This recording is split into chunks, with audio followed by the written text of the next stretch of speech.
Montagmorgen, 2 Stunden bevor mein Zug fährt, stehe ich mit einem gepackten Rucksack und den Wanderschuhen vor der Haustür und wäre jetzt eigentlich bereit zum Gehen. Ich habe mich schon ganz lang auf den Montagmorgen gefreut und war darum nicht weniger nervös, als es endlich losgegangen ist.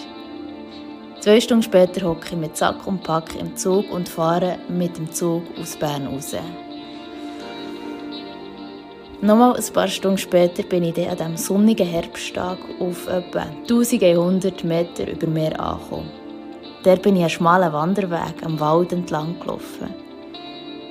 Je länger, je mehr sind die Bäume von Steinen abgelöst worden. Und am Ende dieses Weges bin ich nachher durch ein riesiges Steintor gelaufen. Oder besser gesagt, ein Felsentor. Ein grosser Kreis aus Stein von Natur gemacht. Ich bin mir sicher, Menschenhänge hätten das nicht so gut hergebracht. Ich bin durch die Öffnung gewandert und die Abendsonne hat mir so richtig ins Gesicht geschonen. Die Aussicht auf den See hätte nicht schöner und kitschiger sein können. Die Berge im Hintergrund sind so in einem blau-violetten, sogar ein bisschen orangen Nebel versunken. Meine Mutter und ich, wir sagen dieser Farbe Glula. Da stehe ich jetzt vor dem Hotel, das ich von den Fotos vom Internet kenne. Das Hotel steht mitten in dichten Tannen und auch Laubbäumen, die in dieser Jahreszeit ein besonders schönes Farbenkleid getragen haben. Schon beim Herlaufen habe ich gemerkt oder das Gefühl gehabt, dass es irgendwie ein besonderer Ort ist. Und ich habe mich gefreut, was und vor allem wen ich hier alles wieder antreffen. Hier oben in diesem Wald, voll mit Wasserfällen, massiven Steinen und sicher vielen Tieren. Mir ist dann ein Satz von der Webseite in den Sinn gekommen: Mögen alle Wesen glücklich sein. Ja, gleich darauf habe ich neben dem Hotel ein hölzernes Gebäude entdeckt. Viereckig, schlicht, symmetrisch und irgendwie perfekt. Und so beeindruckend. Es war ein 2-stöckiges Gebäude und im Obergeschoss hatte es eine umlaufende, gedeckte Veranda gehabt. Im Verlauf habe ich dann mitbekommen, dass es sich um ein Zendo handelt, also ein Meditationsgebäude oder ein Meditationssaal. Und oft, wenn ich im Verlauf dieser Woche, als ich dort oben war, das Zendo gesehen habe, ist mir ein Zitat vom Gründer der Marke von Patagonia in den Sinn gekommen. Der hat nämlich in seinem Buch mal geschrieben: Vollkommenheit ist schließlich nicht dann erreicht, wenn es nichts mehr hinzuzufügen gibt, sondern wenn es nichts mehr wegzunehmen gibt, wenn ein Körper bis zu seiner Nacktheit entkleidet ist. Zurück zum Zendo. Später am gleichen Abend bin ich in diesem Zendo mit über 20 unbekannten Personen gehockt, die alle so in schlichten, weiten Gewändern gehockt sind. Und ich bin dort auf meinem runden Sitzkissen gehockt. Jede Person hatte einen vorbestimmten Platz gehabt. Also bevor ich in das Zendo reingegangen bin, habe ich meinen Namen auf der Liste gesucht und geschaut, wo ich denn hocke. Vorher beim Nachtessen ist auch verkündet worden, dass wir ab jetzt vom noblen Schweigen Gebrauch machen. Und sie haben uns gesagt, dass das unsere eigene Stille und vor allem auch die der anderen respektieren.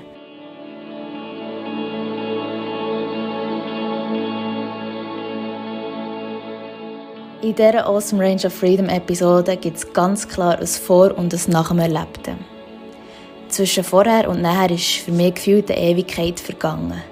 Und wenn ich vorher mit einem vielleicht leicht trübten Geist auf den Berg rauf bin ich nachher sicher mit einem klareren Verstand wieder runter. Und weil ich angenommen habe, dass da oben krasses Zeugs passiert, habe ich mir vor dem Erlebten geschworen, dass ich die Podcast-Episode aufnehmen werde, egal was nachher wird sein. Weil ich gewusst oder ich habe es angenommen, dass wenn ich mir es nicht verspreche, wird die Episode sicher nicht aufgenommen. Und wieso das Ganze? Ich könnte ja auch einfach schweigen. Letztens, als ich mit einem Freund spazieren bin, davon geredet, ob man den Gang alles teilen und erzählen muss. Und auch wenn wir beide der Meinung sind, dass die meisten Sachen gar nicht gesagt werden müssen, sind wir manchmal gleich froh, wenn Leute etwas erzählen oder etwas teilen oder äußern. Also habe ich mir gesagt, sobald ich wieder drunten bin, teile ich das Erlebte. Aber mehr als dass es mein Erlebte, Gedanke oder eine Meinung ist das heute hier eine Erzählung. Oder eine Geschichte, die ich dir erzählen will. Also wenn du Lust dazu hast und dir auch Zeit dafür nimmst. Seit meinem Podcast bin ich ab und zu mal wieder gefragt worden, ob ich mal eine Episode über das Thema Meditation machen könnte. Und jedes Mal habe ich gesagt, nein, mache ich nicht. Wenn der Bauch sagt nein, das heisst nein. Das habe ich von ihr gelernt. Und darum geht es in der heutigen Awesome Range of Freedom Episode um meine wahrscheinlichst grösste Lehrmeisterin, die ich bis jetzt hatte. Es geht um die Stille. Zurück zu meinem ersten Abend im Zendo. Ich sitze, Stube, bei schwummerigem Licht. Dort sitze ich also jetzt. Es wird ganz klar Sitzen genannt und nicht meditieren und nicht hocken, sondern sitzen. Eine der ersten Fragen, die ich gefragt wurde am Abend vorher, wo wir noch reden durften, war, wie lange sitzt du eigentlich schon? Sitzen ist mehr als still auf einem Küssi hocken. Zafu nennt man das runde, schwarze Sitzküssi. Und unter dem Zafu hat es ein schwarzes, grösseres, viereckiges Küssi, das Zabuton heisst. Nach dem Sitzen werde ich von einem Gong aus meinen Gedanken geholt. Es folgt Laufen im Zendo, im Gänsemarsch. Nachher wieder Sitzen, nachher wieder Laufen im Gänsemarsch. Anschliessend werden Wortlaute in monotoner Sprache vorgelesen. Mir fallen unsere Hänge, zum gefühlten 100. Mal an diesem Abend, halten sie vor das Herz und machen eine kleine Verbeugung.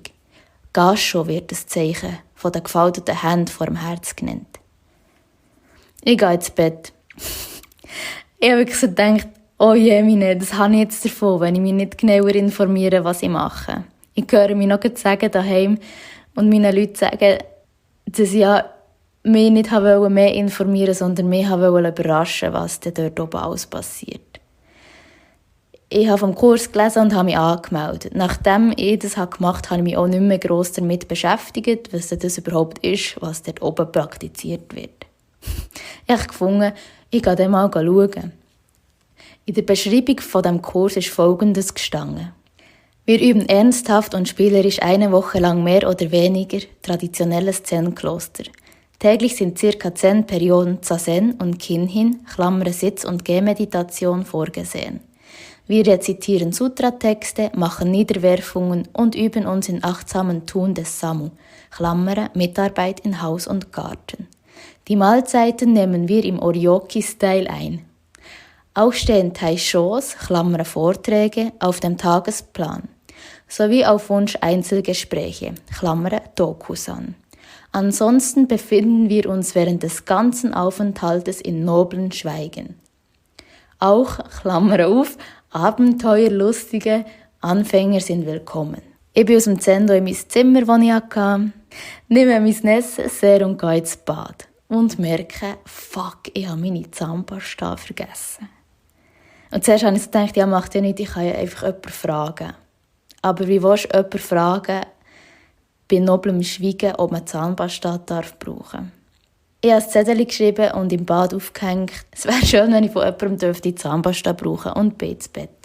Dann bin ich liegen und gefühlt, kaum habe ich die Augen zugemacht, höre ich ein hennenlautes Gebimmel vor meiner Tür. Ich schaue auf den Wecker, weil das Handy habe ich abgestellt und in eine Schublade gestellt.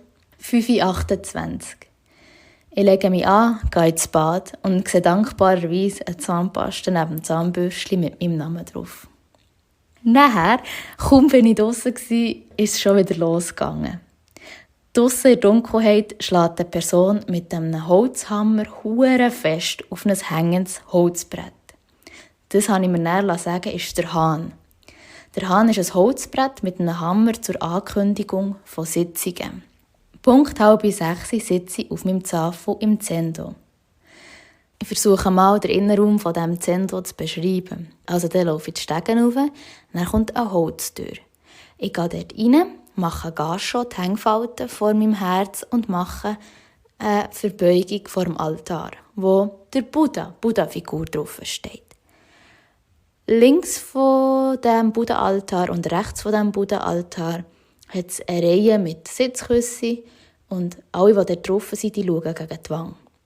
Dann hat es eine weitere Reihe, innen drin, links und rechts, mit etwas weniger Leuten, die schauen aber gegeneinander. Und vor dem Altar hockt nachher der Doshi.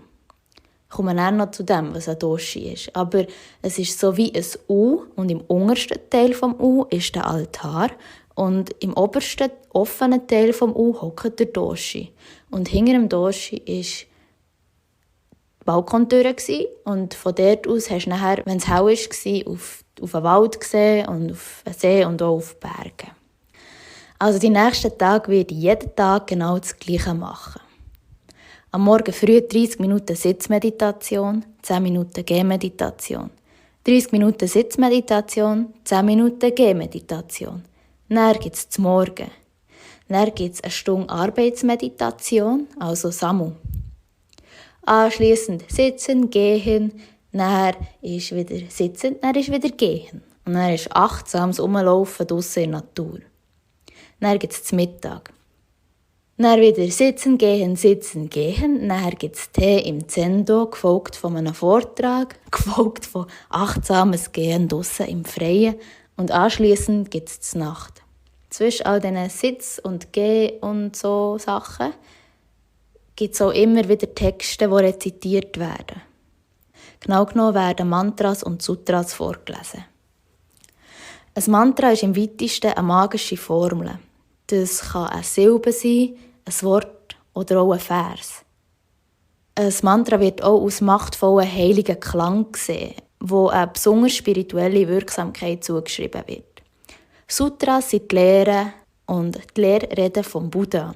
Die werden im Zendo auf Japanisch oder auf Deutsch rezitiert, also vorgelesen von der ganzen Gruppe von Praktizierenden. In unserer westlichen Welt ist, wenn überhaupt, am ehesten der Begriff Kamasutra bekannt, also die Verse vom Verlangen. Einer der Gelehrten, also ein Mönch, hat mir erzählt, dass der Begriff Kamasutra oder auch das Tantrische hier in der westlichen Welt stark auf das Sexuelle reduziert wurde. Dabei ging es dort viel mehr darum, um verschiedene Energien, wo sicher auch die sexuelle eine davon ist. Aber Kamasutra, wie es mehrheitlich im westlichen Teil angeschaut wird, sei extrem vom Ursprung weggekommen. So dass das Wort kaum das beschreibt, was es eigentlich wäre. Grundsätzlich sei das so eine kleine Tücke mit dieser Sprache eigen gemeint. Wir leben in Strukturen, in Formen, in Zeichen etc. Sogar unsere Namen sind Zeichen.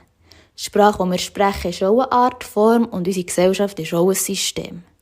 Er hat mir nachher vom Zen erzählt. Und Zen ist der Grund, wieso ich auf den Berg rauf bin. Woher das komme und was Zen-Buddhismus bedeutet. Das Höchste im Zen-Buddhismus sei das Erleben vom gegenwärtigen Augenblick. Da habe ich auch gedacht, das ist ziemlich herausfordernd, relativ stark um hier und jetzt zu sein. Er hat dann gesagt, es sei also das Wahrnehmen vom Jetzt. Und das setzt voraus, dass alles Form und Leere ist. Und Leere und Form. Also man weiss nicht genau, was, wie, wo zuerst. Geil, der hat es jetzt so richtig auf den Punkt gebracht. Und ich bin in den nächsten Wochen immer wieder froh gewesen, was die dort alles erzählt haben und vor allem, was das Küssi alles hat erzählt. Also sicher, das Küssi ist wieder eine Form und manchmal konnte ich es nicht mehr anschauen. Mein Arsch hat wehgetan, mein Rücken hat wehgetan. Und zum Glück hat es mehr Momente gegeben, wo ich einfach nur still hocken konnte. Und bin irgendwie auch ein bisschen demütig gewesen und auch sehr erstaunt, was da überhaupt alles drin ist in mir. Was da alles so passiert ist auf dem Küssi. Zurück zu mir und dem Mönch höckelnd auf dem Bänkchen im Garten. Zen bedeutet nichts anderes als einfach zu sitzen, sich selber zu beobachten und schliesslich selbst vergessen und mit diesen 1000 Sachen eins zu werden. Wieder auf den Punkt gebracht. Weiser, steinalter Mann, habe ich gedacht. In der Stille sitzen sei die höchste Form, um Erkenntnis zu bekommen und zu aufwachen. Ist ja noch spannend, in vielen Traditionen oder Religionen oder so sind die essentiellsten Wörter, wenn man sie übersetzt, bedeuten sie eigentlich aufwachen. Meditation ist die zentrale Lehre, also der Weg zur Erkenntnis, und darum meditieren wir hier auch bis zu 6 Stunden pro Tag. Da ist mir mein grosser Sinn gekommen, wo mir erst gesagt hat, ja, wenn Sie meditieren wollen, dann gehen Sie einfach in den Garten. Was ich also so der lieben langen Tag gemacht habe, wird im Zen Sesshin genannt. Sesshin ist eine intensive Zeit, wo Zen-Meditation praktiziert wird. Sesshin bedeutet laut dem Zen-Meister das Herz zusammenschaben. Wörtlich bedeutet es mit dem Herz, Geist in Berührung kommen. Eine intensive Zen-Übungsperiode von mehreren Tagen. Während einem Sesshin hat es also täglich 8-mal Zazen gegeben. Zazen, das Sitzen, Herhocken, Schweigen, still auf dem Küssi zuhören, das soll der Körper und der Geist zur Ruhe bringen und der Nährboden für Erfahrungen und Erkenntnisse sein. Und wird oft mit Erleuchtung gleichgesetzt. Während einem Sesshin wird nebst dem Zazen, also am Sitzen, auch Kinhin praktiziert. Kinhin ist Gehmeditation zwischen den Zazen-Perioden. Das ist meistens wirklich unheimlich langsames Laufen. Und ich bin 10 Minuten, maximal 15 Meter gekommen. Und das machen auch wieder alle für sich. Es sind alle bei sich oder versuchen bei sich zu sein. Der Mastermönch, der Doshi, in diesem Spiel hat wieder alles seinen Namen und jede Funktion wird beschrieben. Der Doshi hat eben gesagt, es sei weniger ein Gehen, sondern mit jedem Schritt ein Ankommen. Ein Sesshin wird von einem Doshi geleitet. Doshi ist die zeremonieleitende Person im Zendo. Von dieser Person wird gelehrt. Sie ist eigentlich die übertragende Person, die die Lehre an die SchülerInnen weitergeben. Die Person hält Vorträge und hockt im Zendo vis-à-vis vom Altar. In diesem U, wenn man sich es wieder vorstellt, ist er oder sie bei der Öffnung vom U, also die vorderste Person. Sie kommt als letztes beim Meditieren rein und geht als erstes. In dem Sesshin, wo ich war, war der Doshi ein Zen-Meister. Im Verlauf der Woche hat jede Person auch die Möglichkeit, Dokusan mit dem Doshi zu führen. Also Einzelgespräche zwischen Schülerin und Lehrerin über die Zen-Praxis.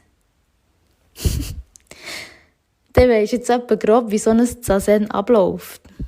Dann erzähle ich dir jetzt, was man in so einer Woche alles hat gegessen. Also besser gesagt, wie dass wir es gegessen haben. Die Speisen waren vorwiegend pflanzlich. Und der Grundgedanke hinter dem ist, dass wir schon nur mit unserer Existenz, wo wir auf die Welt kommen, Leiden verursachen. Dass wir aber alle zusammen die Chance haben, mit unserem Dasein, trotzdem, dass wir Leiden verursachen, möglichst geringes Leiden verursachen. Und darum waren die Speisen vorwiegend pflanzlich. Aber spannend ist auch die Art und Weise, wie wir gegessen haben. Und zwar, wer hat es gedacht, sitzend auf dem Küssi im Oryoki-Style. Kein Stuhl, kein Tisch, kein Besteck, kein Teller, kein Gläser. Nichts von dem. Sondern ein Oryoki. Am ersten Abend habe ich ein Oryoki bekommen. Dort ist mir gesagt worden, pass auf das auf, weil das passt auch auf dich auf. Das Oryoki bedeutet übersetzt alles im Maß. Es ist salopp gesagt ein japanisches Tischset. Es ist noch schwierig, das zu beschreiben. Man könnte es einfach auch googeln, aber das finde ich so mässig lustig. Vielleicht kennst du es auch, wenn du früher als Kind von daheim ausziehen wolltest, hatte ich manchmal so Situationen, Momente gehabt, wo einfach alles zu viel war. Und dann hat man gesagt, ich gehe jetzt und ich lasse mich und komme nie mehr heim. Und dann hast du vielleicht auch dein Zeug gepackt und in einem Tüchlein eingewickelt und bist einen Stecker holen oder suchen. Hast dann deine 7 Sachen in diesem Tüchlein gehabt und einen Stecker gebunden und über die Schulter genommen und bist davon gelaufen. Und das Oryoki sieht etwa so aus wie der Hinterteil, also wie der Teil, der im Tüchlein drin ist. Ein Oryoki besteht aus 3 Tüchern in unterschiedlichen Farben, Formen und Grössen. Drin hat es 3 Schüsseln. Eine grosse Schüssel, eine mittlere und eine kleine. Die grösste ist die Buddha-Schüssel.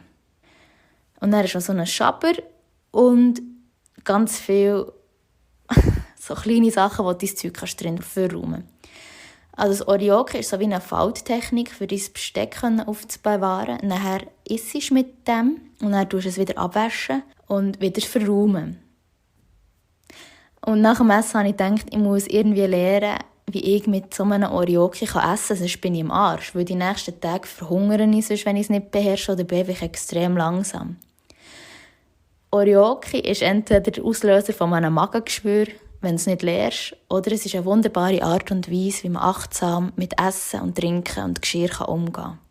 Alles hat seine Ordnung und es ist alles perfekt aufeinander abgestimmt. Und was, wenn wie gefalten wird, was, wenn wo versorgt wird oder abgewaschen. Es hat alles die Ordnung, so wie man es auch zusammenpacken soll. Die Zen-Mönche, hat der Zen-Meister gesagt, haben traditionellerweise Anspruch auf 4 Sachen. Wobei er hat gesagt, dass man die Strukturen und Traditionen etc. immer und immer wieder beobachten und hinterfragen. Sie haben Anspruch auf Kleider, auf ein Dach über dem Kopf, auf medizinische Versorgung und ein Oryoki.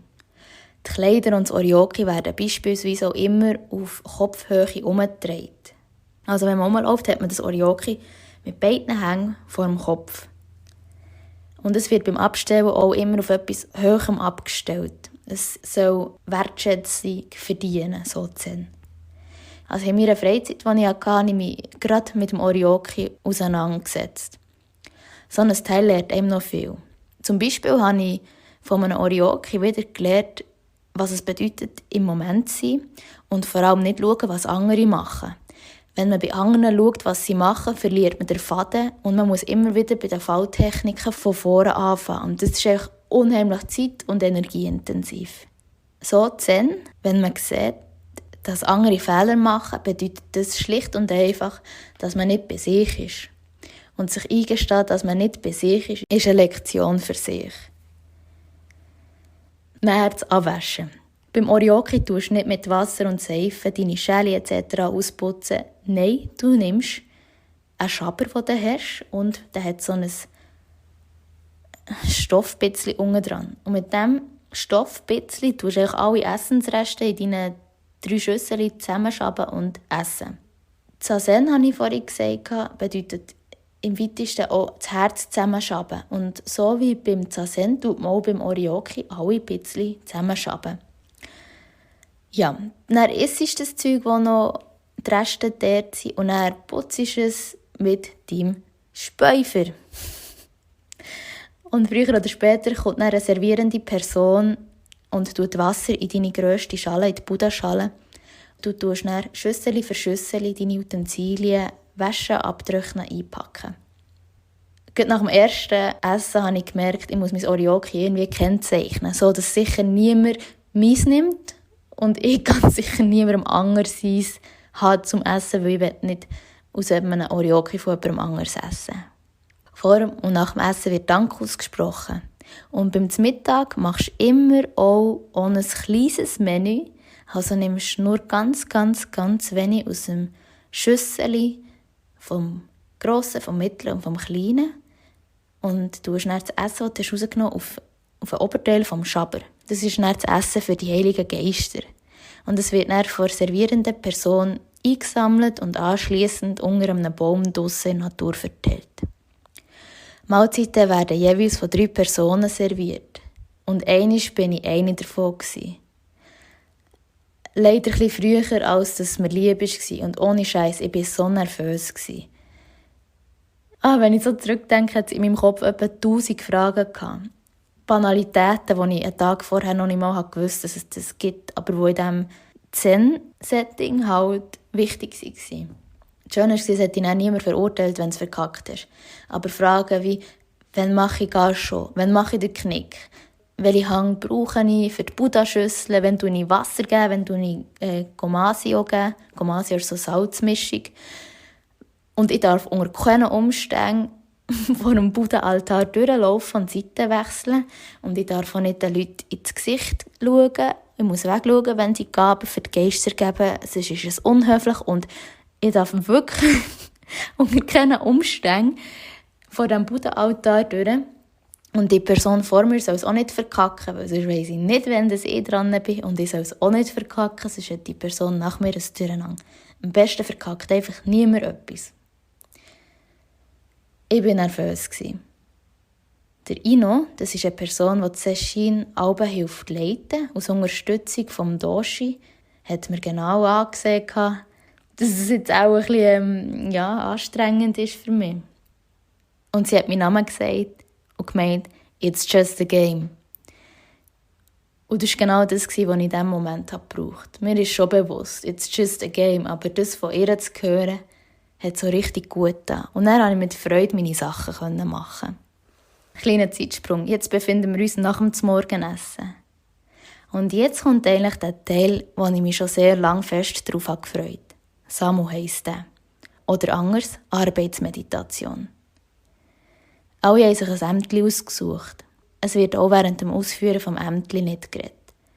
Helfen für Küche, Putzen, Garten, Zaunen etc. Ich habe mich für ein Ämtli auf der anderen Seite des Waldes entschieden. Dann habe ich meine Arbeitskleider angelegt und bin durch einen Waldweg am Wasserfall entlang auf die andere Seite des Waldes. Aus dem Wald draus sehe ich ganz viele Hühner. Ich laufe weiter und dort begrüßt mich eine Frau mit einem schwarzen Gewand und abgedeckten Haaren, einen schrägen Zähnen, eine Brille hatte sie an und äpfelrote runde Bäckchen. Sie hat mich nicht freundlicher anschauen und sie hat auch nicht freundlicher aussehen. Mein Ämtli war mit der Schwester, die die Tiere betreut, die auch in der Nähe von diesen Tieren wohnt. Die hat dort ein Haus zu den Tieren Acht zu geben. So habe ich einmal pro Tag eine Stunde zu den Säuren, zu den Gänsen, Hühnern, Geissen, Hunde, Katzen und zu den Schafen geschaut. Das waren alles Tiere, solche, die auch in einem System drunter kommen. Also alte, wilde, behinderte, spezielle. All die hat die Schwester auf ihrem Hof aufgenommen und nachher zu ihnen geschaut. Und sie haben dann auch eigentlich zu den Menschen geschaut. Ich finde es auch immer wieder erstaunlich, was man von so einem Tierli und auch von den Pflanzen im Garten lernen kann. Das ist wirklich etwas Schönes, dass es alles so feinfühlig ist. Dort habe ich wieder mal gedacht, es hat, glaube ich, sehr vielen Leuten gut, mehr Kontakt mit Tieren und Natur und Pflanzen zu haben, um auch zu merken, wie schrecklich wir zum Teil mit der Natur und unseren und nicht unseren Ressourcen umgehen. Und dass alle etwas im Verhalten könnten dazu beisteuern, dass es weniger eben von dem Leid gibt und dass man Sorge hat zu dem, was ihm umgibt. Ja, haben wir Sorge zur Umwelt, haben wir Sorge zu uns. Das ist schon etwas, was wichtig ist. Und manchmal verfehlen wir uns halt im Erreichen von Zielen oder im schön Aussehen, im Wollen reinpassen, dazugehören, geliebt werden, in all dem Zeug, das das Ego füttert.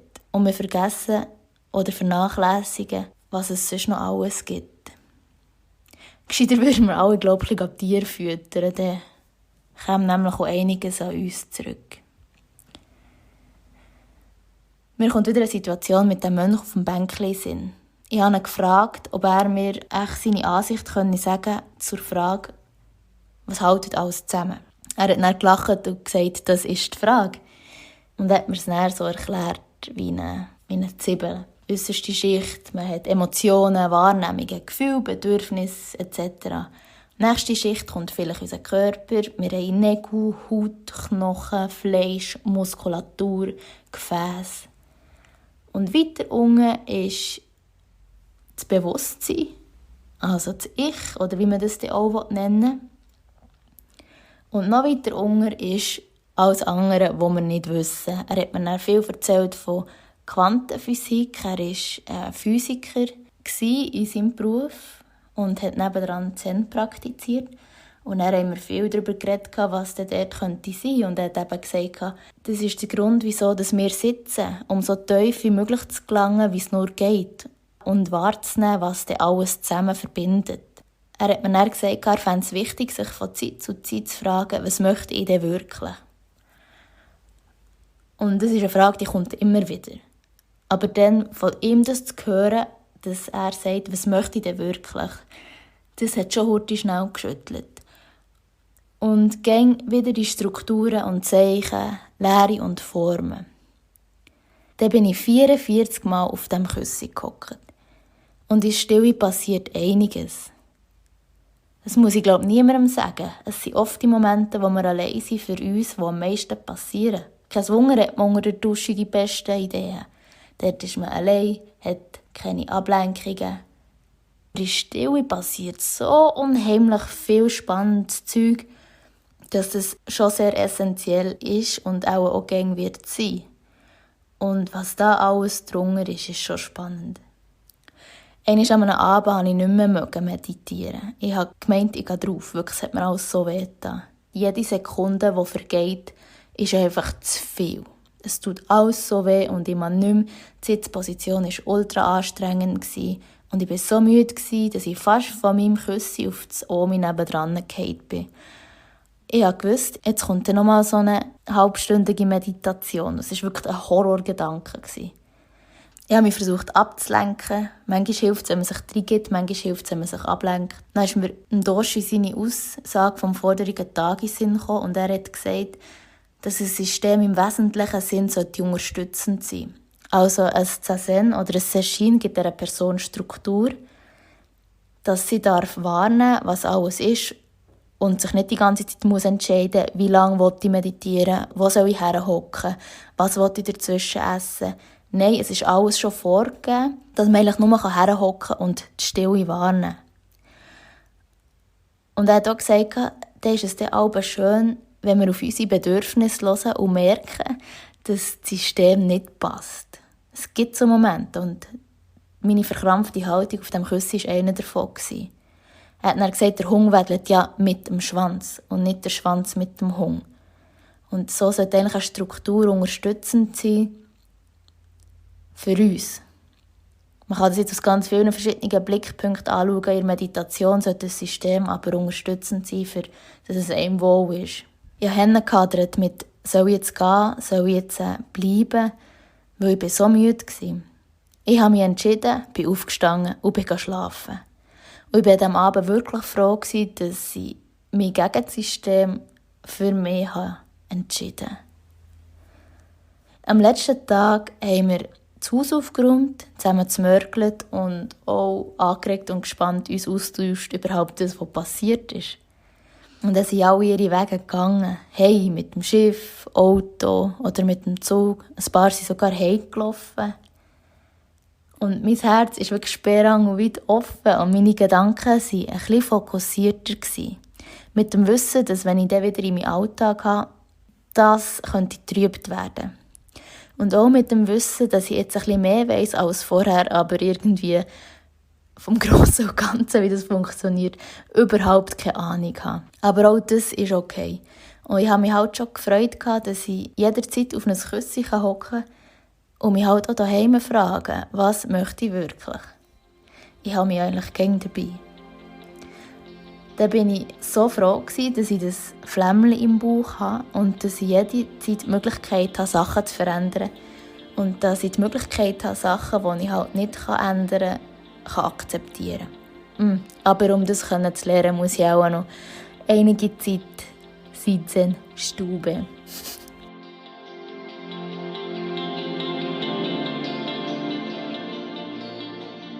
Ich hoffe, dass du durch das Geschichtchen einen kleinen Einblick hast bekommen, wie das dort auf dem Berg oben so gelaufen ist. Dann neigt sich das Geschichtchen am Ende zu und falls du noch dabei bist, finde ich es richtig nice, bist du ein Teil von Awesome Range of Freedom. Hab dir Sorge und bis gleich.